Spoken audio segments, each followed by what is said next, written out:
তো আংটি বলতে বলতে মনে পড়ে গেল, বলে দিলাম। তো আংটি অনেকে পরে কি পরে না, এই পুরুষ মানুষের জন্য আংটি পরা জায়েজ আছে? জায়েজ আছে? হ্যাঁ হয়ে গেল, এত ওয়াজ শুনছে এখন জানেন না? রূপো সোনা দুটোই পরা হারাম। রূপো সোনা দুটো আংটি পরা হারাম। রূপোই ছাড় দেয়া হয়েছে 4 আনা ওজন, 4 আনাই। এটা 4 আনা, 4 আনার থেকে 1 আনা বেশি নাই, হাফ আনাও বেশি নাই। তো যাই হোক, যারা আংটি পরেন, সোনা রূপার আংটি, মনে রাখবেন আপনি হারামকে সঙ্গে করে বয়ে বেড়াচ্ছেন। হারামকে সঙ্গে করে বয়ে বেড়াচ্ছেন। অনেকে সোনার হার, গলায় সোনার চেন, হাতে রূপোর বালা আছে না? না, ও শাহরুখ খানের চাচতো ভাই, বুঝতে পারছেন? মুসলমানের ছেলে, নায়ক নায়ক ভাব, নায়িকার অভাব। রাস্তায় বেরোলেই শুধু নায়িকা খোঁজে, একে টোন মারা, ওকে টোন মারা। হ্যাঁ, স্কুলের ছেলে মেয়েরা রাস্তা দিয়ে যাবে, ও ব্রিজের উপরে বসে আছে 2-4 বন্ধু নিয়ে, সাগরে আছে না? নাই, মোটরসাইকেল নিয়ে টাইম হলো, ভঁ ভু ঘুরছে। কি রে ভাই, কাকে দেখাচ্ছিস? নায়িকাদের দেখাচ্ছিস। যদি একটা নায়িকা পাওয়া যায়। মুসলমান হারাবেন না ঈমান, হয়ে যাবেন না বাবা বেঈমান। রাগ করবেন না বাপ।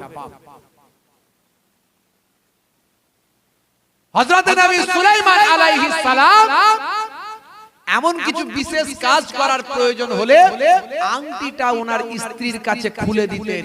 এই নাও আংটিটা রাখো, আমি ওই কাজটা করে এসে আবার আংটিটা নেব। শাখার জেন সব সময় তালে তালে থাকতো, সুলাইমান নবীকে কেমন করে জব্দ করব, আমাকে ধরে বেঁধে এসে কাজে লাগিয়েছে। হে তরুণ যুবকেরা, হে আমার বন্ধুরা, হে আমার মুরব্বিয়ানেরা, শুনে রেখে দিন বাবা, তাফসীরের কিতাবগুলো পড়লে পাবেন, বিভিন্ন তাফসীরের কিতাব পড়বেন, দেখতে পাবেন বাবা। হে তরুণ যুবকেরা, হে আমার বন্ধুরা, শুনে রেখে দিন বাবা, জেনে রেখে দিন বাবা। হে মুসলমান, একটু লক্ষ্য করুন। এমন সময় দেখতে পাওয়া যায় হযরত নবী সুলাইমান আলাইহিস সালাম একটু কাজে যখন বেরিয়েছেন, আংটিটা খুলে দিয়ে যখন আর মনে রাখবেন, জিনেরা যে কোনো সময় যে কোনো রূপ ধারণ করতে পারে, জিন এবং ফেরেশতারা যে কোনো সময় যে কোনো রূপ ধারণ করতে পারে। শাখার জিন এমন সময় নিজেকে সুলাইমান নবীর চেহারা ধরে ফেললেন, সুলাইমান নবীর আকৃতি ধরে সুলাইমান নবীর স্ত্রীর কাছে এসে বলে, আমার আংটিটা আমাকে ফিরিয়ে দাও, আংটিটা ফিরিয়ে দাও বলে আংটিটা নিয়ে নিয়েছে। কে নিল তাহলে? জোরে বলেন, কে নিল?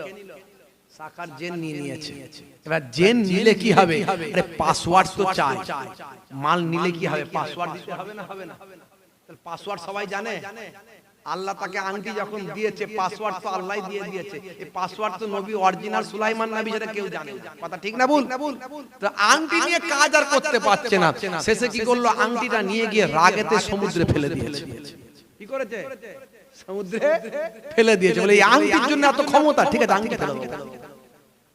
হে তরুণ যুবকেরা, হে আমার মুরব্বিয়ানেরা, নবী সুলাইমান আলাইহিস সালাম যখন নিজের স্ত্রীর কাছে এসে বললেন, ওই আমার আংটিটা এবার দাও, সেই সময় স্ত্রী বলেন, ও আমার বাদশা, ও আমার সোহাগ, আপনি তো কিছু সময় আগে এসে আংটিটা নিয়ে চলে গেছেন, আংটি আমি কোথায় পাবো? হে তরুণ যুবকেরা, হে আমার মুরব্বিয়ানেরা, সেই সময় দেখতে পাওয়া যায় নবী সুলাইমান আলাইহিস সালামের বাদশাহী কিছু দিনের জন্য বন্ধ হয়ে গেল। তিনি তখন জেলের সঙ্গে জেলের কাজেতে লেগে গেলেন, ভাই আমার জেলেদের সঙ্গে, ভাই আমার জেলের কাজেতে লেগে গেলেন। এইভাবে 40টা দিন তিনি বাদশাহী থেকে মুক্ত ছিলেন, বাদশাহী থেকে তিনি বাবা ভাই আমার ফারেক ছিলেন। হে তরুণ যুবকেরা, 40টা দিন তিনি বাদশাহীর মধ্যে ছিলেন না। এইভাবে জেলের সঙ্গে তিনি কাজ করেছিলেন, সমুদ্রের মাছ ধরাতে তিনি ব্যস্ত ছিলেন। হে তরুণ যুবকেরা, আমার আল্লাহ হযরত নবী সুলাইমান আলাইহিস সালামের কাছে ওই আংটিটা ফিরিয়ে দেবেন বলেন, একটা মাছকে আংটিটা খাইয়ে দিলে। সেই মাছ আবার জালে উঠলো, জেলেদের জালে উঠার পরে সুলাইমান নবী দেখছেন মাছটা যেন অন্য রকম চকচক করছে, গোল্ডেন মাছ, ভিতর যেন তার চকচক করছে। এই আংটি খাওয়ার পরে তার ভিতরটা চকচক করছিল। সুলাইমান নবী ভাই আমার সেই মাছটাকে নিয়ে তাকে জবাই করলেন, কাটলেন, কেটে সে তার ভিতরে দেখলেন কি আছে, দেখেন বের করে দেখেন যে আংটি তার হাতের আংটিটা আল্লাহ তার হাতেই ফিরিয়ে দিলেন। জোরে হবে না? আবার তিনি বাদশাহী শুরু করলেন, আবার তার দ্বারাই সে আংটি এবং নিজের পাসওয়ার্ড নবী পয়গম্বরী পাসওয়ার্ড, পয়গম্বরী নবী ভাই আমার সে নবিয়ানা পাসওয়ার্ড আর আংটিকে সামনে রেখে আবার তিনি বাদশাহী শুরু করলেন। হে তরুণ যুবকেরা, হে আমার মুরব্বিয়ানেরা, ছোট বয়স থেকে আমার আল্লাহ নবী সুলাইমান আলাইহিস সালামকে এতটাই তীক্ষ্ণ করেছিলেন, এতটাই ব্রেনি করেছিলেন, এতটাই আমার আল্লাহ তার উপর রহমত নাজিল করেছিলেন।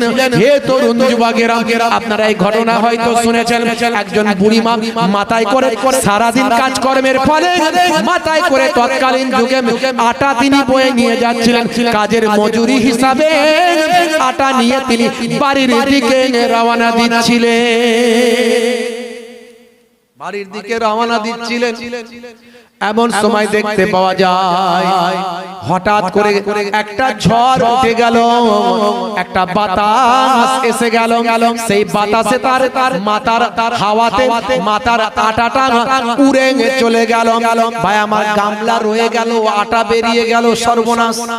গামলা আছে, আটা নাই, আটা ফাঁকা, মাথায় গামলা, তাকিয়ে দেখে সর্বনাশ, এমন ঝড় হলো আমার আটাটাই উড়ে চলে গেল আর গামলাটা রয়ে গেল।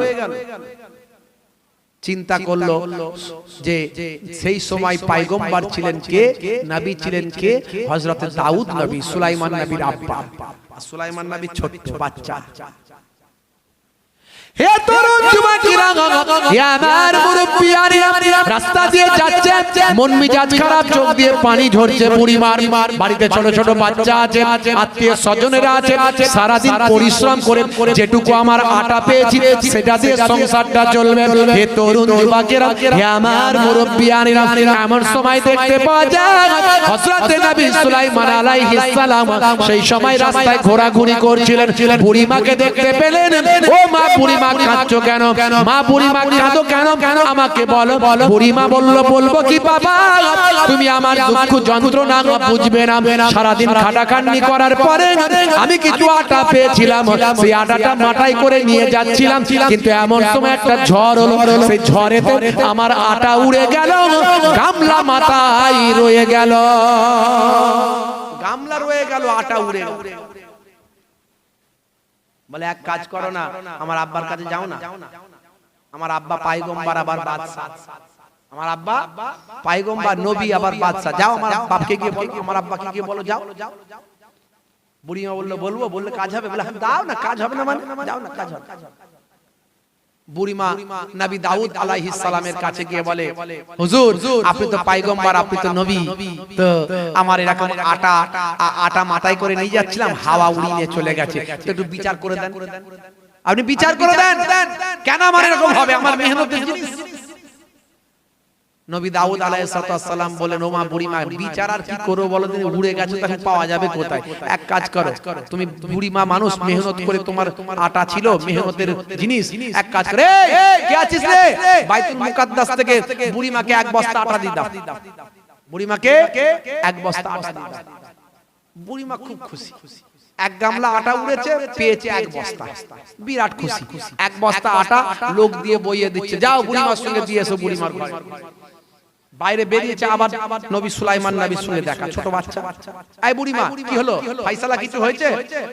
বলে তোমার বাবা তোমাকে বাবা কি বলেছে, ধন্যবাদ দেবো, শুকরিয়া দেবো, তুমি যদি না পাঠাতে, দেখো দেখো দেখো আমার এক গামলা গেছে, পেয়েছি এক বস্তা, বিরাট লাভ হয়েছে। বুড়িমা বিরাট খুশি। বুড়িমা দাঁড়াও, তুমি কি গো, এক বস্তা আটা নিয়ে বিরাট খুশি, তুমি বলবে না যে তুমি, আপনি নবী, আপনি পয়গম্বর, আপনি বাদশা, আমার মেহনতের জিনিসটা কেন উড়ে গেল, তার বিচারটা চাইবে না? আগে বিচারটা করতে বল। আরে বাবা, লাভ মাত্র এক বস্তা নাই, আরো অনেক কিছু লাভ হবে তোমার। বলে সেই কি, আরো লাভ হবে? বলে হ্যাঁ, দাঁড়াও, আগে বিচার চাও। আর পয়গম্বর বিচার করতে পারবে না মানে বিচার করছে না, করাও বিচার, দেখবে আরো বেশি লাভ হবে। বুড়িমার আরো লোভ এসে গেছে। তাই নাকি? বলে হ্যাঁ। তাহলে যাই, বলে আবার ফেরত নিয়ে যাচ্ছে। হুজুর আবার এলাম, কি হলো গো বুড়িমা, আবার কেন আসছো? বলে হুজুর সব ঠিক আছে, কিন্তু আমি বিচার চাই, আমি বিচার চাই।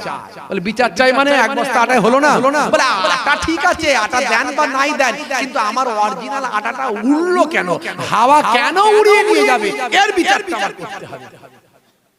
বলে এটা তোমার কে শেখাচ্ছে বলো দেখি? এই তো বাইরে খুশি খুশি গেলে, বললোটা কে? বলছে একটা ছোট মোটো ছেলে, কি নাম জানে, সুলাইমান না কি নাম, ও আমাকে শিখিয়েছে। বলে ও আসল, তাহলে ওই হচ্ছে ঘটনাটা শিখিয়েছে, তাহলে আসল আসল তাহলে সেই হচ্ছে তোমার, তাই তো? ডাকো তাকে, ডাকো ডাকো। ডাকা হলো, এই কোচি, এই সুলাইমান, তুমি কি হিসাবে বুড়িমাকে বোঝাচ্ছ এগুলো? খুশিতে সে বুড়িমা চলে যাচ্ছিল আর তুমি তাকে বলেছো বিচার করতে, আটার বিচার করতে। আব্বা আপনি তো নবী, আপনি পয়গম্বর, কেন বিচার করবেন না? করে দেন বিচার। কেন উড়ে গেল বাতাসে? বাতাসে এত ক্ষমতা হলো কেন?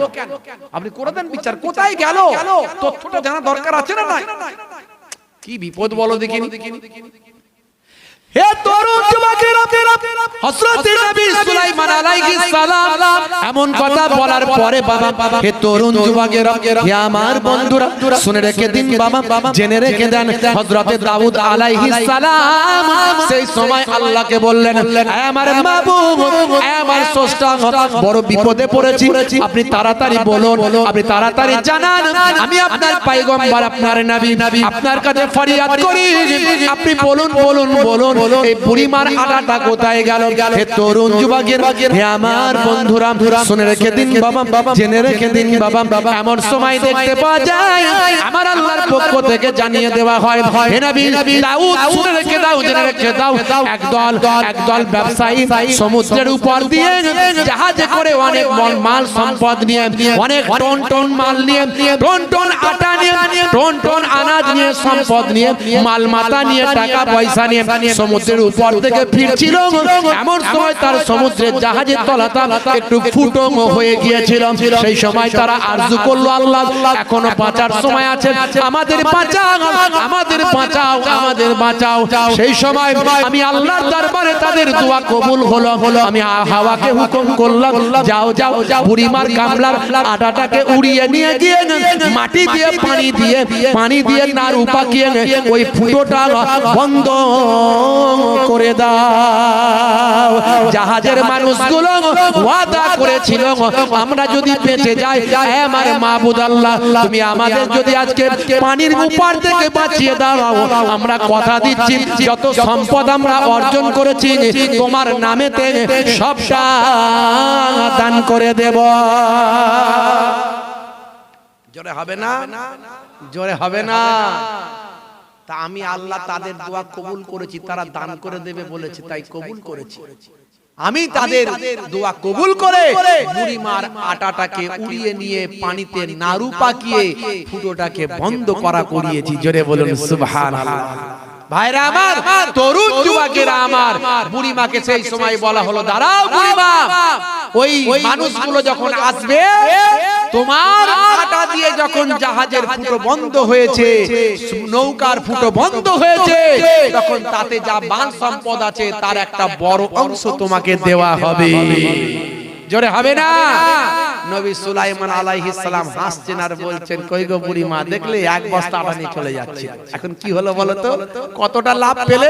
তোমার আটাতেই তো এত বড় নৌকা আল্লাহ বাঁচিয়েছেন, এই টন টন মাল বাঁচিয়ে দিয়েছেন, তা আমার আল্লাহ তোমাকে অনেক দেবেন, তাই আমি তোমাকে আটকে দিয়েছি। সেই নবী সুলাইমান আলাইহিস সালামের ছোট্টবেলা থেকে এতটা দক্ষতা যোগ্যতা আল্লাহ দিয়েছিলেন, অথচ সেই নবী সুলাইমান আলাইহিস সালাম ইন্তেকালের যখন সময় হয়ে গেল, তার আগে তিনি বলে দিয়েছিলেন, বাবা, হে আমার উম্মতেরা, এই যে জেনেরা বাইতুল মুকাদ্দাস তৈরি করছে, এখন যদি আমার মওত এসে যায়, মনে রাখবে আমাকে লাঠি দিয়ে দাঁড় করিয়ে দেবে, কারণ আমি দাঁড়িয়ে থাকলে জেনেরা কাজ করবে, আর আমি যদি দাঁড়িয়ে না থাকি জেনেরা সব পালিয়ে যাবে। তো এই জালেম বদমাইশ খচ্চর জেনেদেরকে নিয়ে এসে আমাকে শিকল বেঁধে কাজ করাতে হচ্ছে। এই বাইতুল মুকাদ্দাস আল্লাহর ঘর তৈরি করছি। তো তোমরা বাবা, আমি মারা গেলে যদি আমি ইন্তেকাল হয়ে যাই, আমাকে তাড়াতাড়ি দাফন করে দেবে না।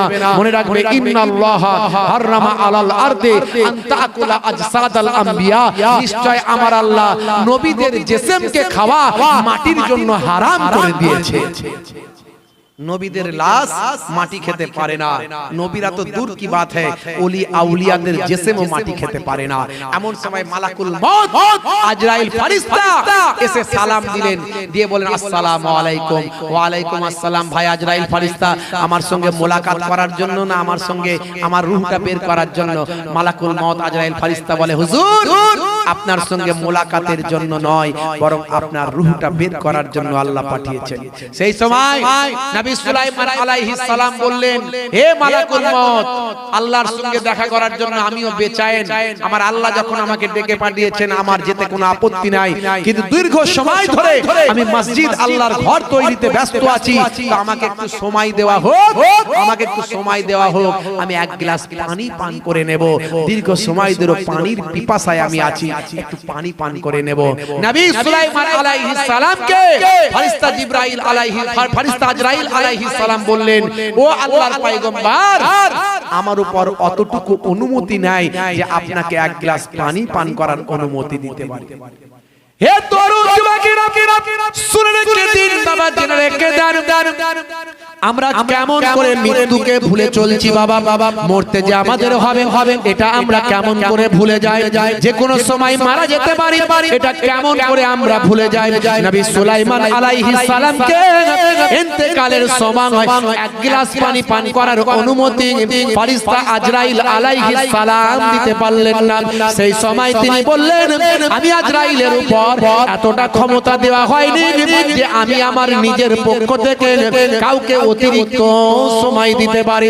আল্লাহর পয়গম্বর নির্দিষ্ট সময় দিয়ে আপনার রূহটা বের করা হবে, আর আপনি আল্লাহর জান্নাতে গিয়ে জান্নাতি শরবত খাবে।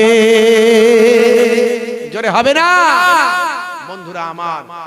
তাহলে মূল কথা হলো, এত ওয়াজ শুনলেন, আসল কথা মরতে হবে। আসল কথা কি? মরতে হবে। মরতে যখন হবে তৈরি হতে হবে। কাল মারা যেতে পারেন, পরশু মারা যেতে পারেন, কবে বুড়ো হবেন তবে মরবেন, এই গ্যারান্টি কে দিয়েছে? এই গ্যারান্টি কে দিয়েছে? হ্যাঁ, নবী সুলাইমান আলাইহিস সালাম বাইতুল মুকাদ্দাস তৈরি করতে করতে ইন্তেকাল হয়ে গেলেন, আর আপনি ভাবছেন আমি ভাবছি 70 বছর 80 বছর 90 বছর বয়স না হলে মরবো না। এই গ্যারান্টি কে দিয়েছে? আজ থেকে প্রতিজ্ঞা করুন, যদি এই মাহফিল থেকে প্রতিজ্ঞা করতে পারেন যে আমি কাল থেকে নামাজ ছাড়বো না, কাল থেকে রাসূলের সুন্নতগুলো মানার চেষ্টা করব, সবচেয়ে বড় সুন্নত মুখের দাড়ি আমি কাটবো না, ছোট হোক আর বড় হোক রাখবো। আজকে নায়ক গায়ক খেলোয়াড় প্লেয়াররা মুখে দাড়ি রেখেছে, আপনার রাখতে লজ্জা কিসের? নবীর উম্মত বলে দাবি করেন, নবীর নাম ছিল জিন্দাবাদ, অথচ নবীর সুন্নত আপনার মধ্যে একটা নাই। ভাইরা আমার, নায়ক গায়ক খেলোয়াড় প্লেয়াররা মুখে দাড়ি রেখে ঘুরছে, লজ্জা নাই। আপনার লজ্জা কিসের? আমি বলছি না আমার মতো বড় দাড়ি রাখুন, ছোট হলেও রাখুন, এই দুটো জিনিস ভালো করে মানুন। 5 ওয়াক্ত নামাজ, মুখের দাড়ি, এ থেকে আপনার বিভিন্ন অপরাধ, আপনার 70-80% পাপ অপরাধ আপনার কাছ থেকে সরে চলে যাবে। আজ মারা গেলে কাল 2 দিন হয়ে যাবে, মূল কবরে যখন দেওয়া হবে মুনকার নাকির ফেরেশতা এসে বলে মান রব্বুকা, দেখতে পাবে মুখে দাড়ির দেখা, হতে পারে ওই দাড়ি হবে নাজাতের জারিয়া। জোরে হবে না? কথাটা মনে হয় ভালো লাগলো না। হুজুর দাঁড়ি রাখতে বলছে, নামাজ পড়তে দূর ভালো লাগলো না, কিন্তু বেলা হোক বুঝবে ঠেলা, তখন ঠিক টাইমে আমার কথাটাই মনে হবে, হ্যাঁ বাবু দুটো কথা বলেছিল তার মধ্যে দামি কথাটাই বলে গেছে। বাপজি আমার মাথায় রাখবেন, আপনি কিভাবে বাঁচবেন, আমি কিভাবে বাঁচবো, সে কথাই আমি বলার চেষ্টা করলাম। 2-4 কথা আলোচনা করলাম, লম্বা চওড়া নয়। আর বাপজি আমার জন্য দোয়া রাখবেন, আমি আপনাদের জন্য দোয়া রাখি। বাপজি আমার আগামী বছর এই জান্নাতের বাগানটা হোক, কথা ঠিক না ভুল? আমরা সবাই চাই তো নাকি আগামী বছর জান্নাতের বাগানটা সবাই চাই তো? কি কথা ঠিক না ভুল? কারা কারা চান না হাত তুলে দেখান তো দেখি। সবাই চায় আলহামদুলিল্লাহ। তা আগামী বছর জান্নাতের বাগানটা যাতে হয় তার জন্য আমাদেরকে যেমন আপনারা প্রত্যেক বছর দান করেন তেমন একটু আপনারা দান করবেন। ভাইরা আমার, বুড়িমা এক গামলা আটাতে টন টন ভাই আমার কয়েক টন তিনি কয়েক কুইন্টাল মাল পেয়েছিলেন। এক গামলা আটা দিয়ে এক গামলা আটা উড়ে গিয়েছিল কয়েক কেজিতে আল্লাহ বুড়িমাকে কয়েক কুইন্টাল মাল দিয়েছিলেন। তা আমরা যদি জান্নাতের বাগানের জন্য দিই, আল্লাহ আমাদের এই কয়েক কিছু টাকায় আল্লাহ কত টাকার মালিক করতে পারেন তার গ্যারান্টি আমরা কেউ দিতে পারবো না, তা আমরা জানতে পারবো না। বাপজি আমার, আমি আপনাদের কাছে অনুরোধ করব, আল্লাহর বান্দারা যারা গত বছরে দিয়েছিলেন তারাও বছরে দেবেন। আমি এটুকু আপনাদের কাছে অনুরোধ করব। আমি আসবো না, অন্য আলেম ওলামারা আসবে, হুজুররা আসবে, তারা ওয়াজ নসিহত করবে, কিন্তু আপনারা আবার ওয়াজ শুনবেন, আবার দিনের কথা শুনবেন, আবার ওয়াজ নসিহতের বয়ান শুনবেন। বাপজি আমার, আগামী বছর এই জান্নাতের বাগানের জন্য আমি প্রথম একজন মানুষকে চাইবো, আর 3 দিয়ে শুরু করব। 3 হলো বেজোর আল্লাহ পছন্দ করেন। 3 হলো সুন্নত আল্লাহ পছন্দ করেন। আল্লাহু বিত্রুন ওয়া ইউহিব্বুল বিত্রা, আল্লাহ বেজোর পছন্দ করেন। আমি 3 দিয়ে শুরু করব। 3 জন ভাই আমার, 3 হলো সুন্নত আর 3 হলো সুন্নত আর 3 জনকে চাইবো। ভাইরা আমার, বাপ কবরে চলে গেছে, মা কবরে চলে গেছে, দাদা কবরে চলে গেছে, দাদি কবরে চলে গেছে। আহা, আমরাও একদিন চলে যাব, তারা আমাদের দিকে আশা করে তাকিয়ে আছে। কোরআন মাজিদে আল্লাহ বলেছেন, যারা কবরে চলে গেছে তাদের হালটা তোমরা জানো না। তারা বলে লাউলা আখারতানি ইলা আজালিন কারীব ফাআসাদদাকা, আল্লাহ যদি একবার দুনিয়ার জমিনে উঠে যেতে পারতাম তাহলে আমার মাল মাতা সব দান করে সাদকা করে দিয়ে চলে আসতাম। জোরে হবে না? জোরে হবে না? বাপজি আমার, তাহলে এই সাদকা করতে হবে, দান করতে হবে। সাদকার চেয়ে ভালো আমল আর কিছু হতে পারে না। ভাই আমার, নামাজ রোজা হজ যাকাতের পরে সাদকার থেকে বড় আমল আর কিছু হতে পারে না। তাই সাদকা করলে গুনাহ maaf হয়ে যায়, সাদকা করলে মালে বরকত হয়, সাদকা করলে শরীরে হেফাজত হয়, সাদকা করলে ভাই আমার দুনিয়া আখিরাতের বরকত হয়, সাদকা করলে ঘর বাড়িকে আল্লাহ হেফাজত করে যায়, সাদকা করলে বিপদ আপদ মুসিবতকে আল্লাহ দূরীভূত করে দেয়। আর দাতা হলো আল্লাহর বন্ধু, বখিল হলো আল্লাহর শত্রু। কোরআন মাজিদে আল্লাহ বলেছেন, কি বলেছেন? মান জাআ বিল হাসানাতে ফালাহু আসরু আমসালিহা, বান্দা এক দিবি আমি আল্লাহ তোকে 10 দেব, এটা আমার কোরআনের ওয়াদা। জোরে বলুন সুবহানাল্লাহ। কোরআনের ওয়াদা, এক দিবি 10 পাবি। বন্ধুরা আমার, তরুণ যুবকেরা আমার, মুরব্বিয়ানেরা আমার, এটা আমার আল্লাহর কোরআনের ওয়াদা। মান জাআ বিল হাসানাতে ফালাহু আসরু আমসালিহা। বুঝতে পারছেন? বাপজি আমার, প্রথম যিনি হাত তুলবেন আল্লাহ তাকে ডবল সওয়াব দেবেন। বুড়িমা আটা বুড়িমার উড়ে গিয়েছিল, আল্লাহ বুড়িমাকে তার ওসিরায় কুইন্টাল আটা দিয়েছিলেন। ভাইরা আমার, আমরা যদি এখানে 3000 দিই, আমার আল্লাহ 3 লাখের মালিক বানিয়ে দিতে পারেন, 3 কোটিরও মালিক বানাতে পারেন।